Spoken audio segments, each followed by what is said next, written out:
Hello friend, તો ગરમી બહુ જ વધારે પડી રહી છે. તો ગરમીમાં ઠંડુ ઠંડુ કેરીનું શરબત કે કેરીનો ડિઝર્ટ જે ઓછા ખર્ચમાં 500 ગ્રામ દૂધમાં આટલા મોટા 4 ગ્લાસ ભરી અને તૈયાર થશે. તો તેની રેસીપી આજે તમારી સાથે શેર કરું છું. અને તેની અંદર બધી હેલ્ધી વસ્તુ આપણે એડ કરી છે અને ઉનાળાની અંદર શરીરને ઠંડક આપે તેવી આ રેસીપી છે. તો તેની માટે અહીંયા મેં 400 ગ્રામ કેસર કેરી લીધી છે. તમારી પાસે જે કેરી અવેલેબલ હોય તે તમે લઈ શકો છો. તો તેને છોલી અને કાપીને મિક્સર જારમાં એડ કરી દીધી. 500 ગ્રામ દૂધ, જે તમારા ઘરે દૂધ આવતું હોય તેનો યુઝ કરવાનો. પાતળું જાડું જે હોય તેમાંથી થોડું દૂધ અહીંયા આપણે કેરીને પીસવા માટે મિક્સર જારમાં એડ કરી દઈશું. 1/4 કપ જેટલું દૂધ. અને અહીંયા પીળી સાકર લીધી છે, તમે જોઈ શકો છો. કેરી તમારી કેટલી ગળી મીઠી છે તેના પર તમારે સાકર લેવાની. તો સાકરને આપણે આ રીતે થોડી અધકચરી વાટી દીધી છે.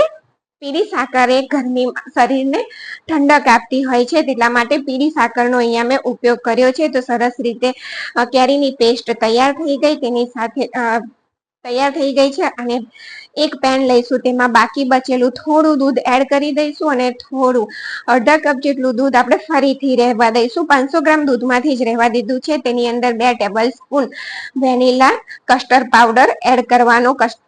જો વેનીલા ફ્લેવર નો હોય તો વેનીલા જ એડ કરવાનો, તેનાથી ટેસ્ટ ખૂબ જ સરસ આવે છે એટલા માટે. અને બીજી બાજુ આપણે જે દૂધ ગરમ થવા માટે પેનમાં રાખ્યું હતું તે સરસ રીતે ગરમ થઈ ગયું છે. તો ગેસની ફ્લેમ લો કરી દેવાની. અને જે વેનીલા કસ્ટર્ડ આપણે તૈયાર કર્યો છે દૂધમાં ઓગાળીને, તેને એક હાથે આ રીતે એડ કરતા જાય અને બીજા હાથે મિક્સ કરતા રહેવાનું.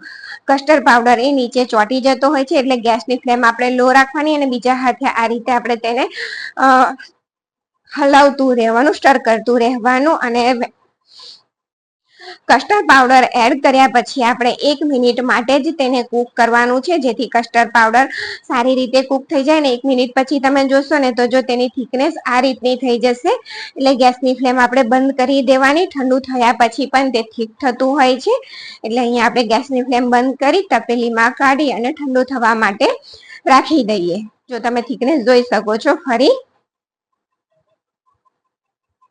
અને અહીંયા 1/4 કપ જેટલા સાબુદાણા અને 2 કલાક માટે મેં પલાળીને રાખ્યા હતા. અને તેની સાથે જ અહીંયા 1 ટેબલ સ્પૂન સબ્જા 1 કપ પાણીમાં પલાળીને રાખ્યા હતા. તો સાબુદાણાને કાનાવાળા આ રીતે ટોપામાં કાઢી ત્યાર પછી એક પ્લેટમાં પાથરી દઈશું. અને અહીંયા જો તમને રેસીપી ગમે તો ચેનલને લાઈક, શેર અને સબસ્ક્રાઈબ જરૂરથી કરજો. અને તેને સ્ટીમ થવા માટે આ રીતે આપણે રાખી દઈશું. તેને 5 થી 7 મિનિટ માટે સ્ટીમ કરવાનું છે મીડિયમ ગેસની ફ્લેમ ઉપર. કેરીનો શરબત કે કેરીનો ડિઝર્ટ, આ ગરમીમાં ઠંડો ઠંડો કેરીનો ડિઝર્ટ રેસીપી જો તમને ગમે ને તો ચેનલને લાઈક, શેર અને સબસ્ક્રાઈબ જરૂરથી કરજો. તો અહીંયા સાબુદાણા ટ્રાન્સપરન્ટ સરસ એકદમ થઈ ગયા છે. તો તેને નોર્મલ રૂમ ટેમ્પરેચર વાળા પાણીમાં આ રીતે પ્લેટને એડ કરી દેવાની. અને હાથેથી આ રીતે આપણે તેને સાબુદાણાને છૂટા કરી લેવાના. નોર્મલ જ પાણી લીધું છે. તો આ રીતે તમે હાથથી છૂટા કરશો ને એટલે એકદમ સરસ રીતે સાબુદાણા છૂટા થઈ જશે. જો તમે જોઈ શકો છો વિડીયોમાં. તો તેને પણ આપણે કાનાવાળા ટોપામાં પાણીને કાઢી દઈશું. પાણીમાં એટલા માટે ઉમેરી દેવાનું કે તે સાબુદાણા છૂટા થઈ જાય એટલા માટે. તો અહીંયા કાનાવાળા ટોપામાં તેને પણ કાઢી દીધું. અહીંયા ડિઝર્ટ કસ્ટર્ડ જે હતું તે ઠંડુ થઈ ગયું છે. તમે થિકનેસ જોઈ લો કે તેની થિકનેસ થઈ ગઈ છે. અને જે કેરી આપણે પીસીને રાખી હતી તેનો પલ્પ, કેરીનો પલ્પ દૂધની અંદર એડ કરી દઈએ.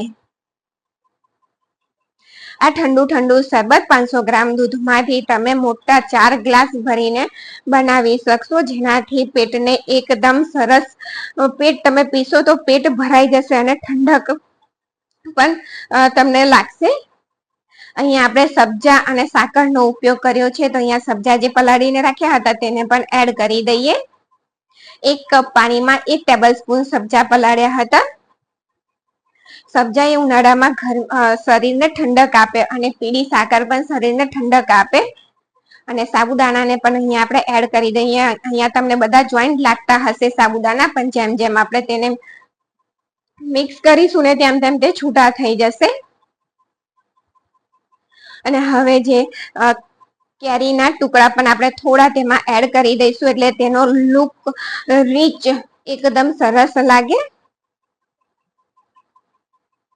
તો જો તમે જોઈ શકો છો કે 500 ગ્રામ જ દૂધ આપણે લીધું હતું, તેની અંદર કેટલો બધો આપણો કેરીની ડ્રિંક, કેરીનો શરબત કે ડેઝર્ટ બનીને તૈયાર થઈ ગયો છે. તેને ફ્રીજમાં રાખી અને ઠંડો ઠંડો સર્વ કરીશું. જો તેનો લુક પણ એકદમ સરસ આવે છે. તો વિડીયો ગમે તો ચેનલને લાઈક, શેર, સબસ્ક્રાઇબ જરૂરથી કરજો. તમારી એક લાઈક અને એક શેર એ ખૂબ જ અમારા માટે જરૂરી છે. Thank you for watching.